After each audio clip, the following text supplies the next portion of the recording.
హెబ్రీయులకు రాసిన పత్రిక 13వ అధ్యాయం 7వ వచనము.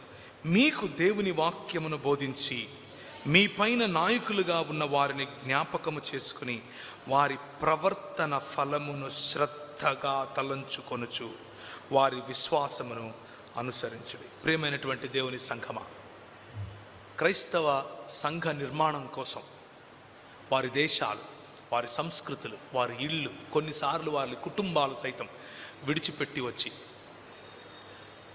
నీ నీడ పడితే నేను చెడిపోతాన్రా అని మన సొంత వాళ్ళు, మన దేశస్థులు అంటే మన దగ్గరికి వచ్చి మనతో గంజి తాగి, మనతో సద్దన్నం తిని, మనతో సంగటి తిని, మనలాంటి దుస్తులు కట్టుకొని వారి పిల్లలతో పాటు మన పిల్లలకు అంటే ఇప్పటి మన తాతలకు, మన ముత్తాతలకు చదువులు చెప్పి ఏదో ఒక రకంగా దేవుని రాజ్య నిర్మాణం కోసం వారి యావత్తూ ధారపోశారు కదా.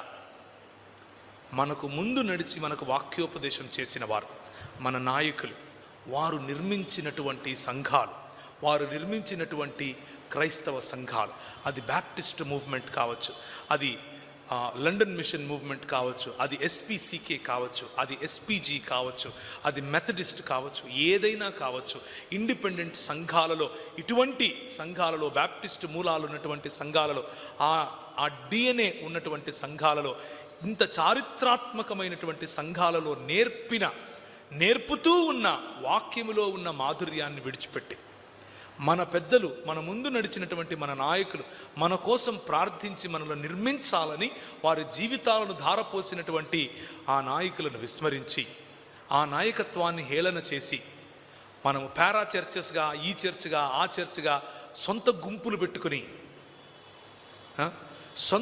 పెట్టుకొని చర్చ్ సంఘాలను చీల్చి మనము బేతేళ్లను కట్టి గిలుగాలకు వెళ్ళిపోయి, లేకపోతే బెయర్షబాతో మనం ఒడంబడిక చేసుకుంటే ప్రభు ఊరికే ఉంటాడా? ప్రభు ప్రశ్నించడా?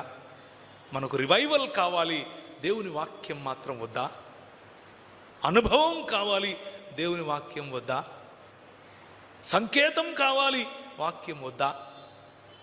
మనకు నిర్మాణాత్మకమైనటువంటి ఇంత గొప్ప దైవజనులు నడిపించినటువంటి సంఘము, ఆ సంఘములో ఉండాల్సినటువంటి నిబద్ధత, ఆ సంఘములో ఉండాల్సినటువంటి కమిట్మెంట్ వద్దా?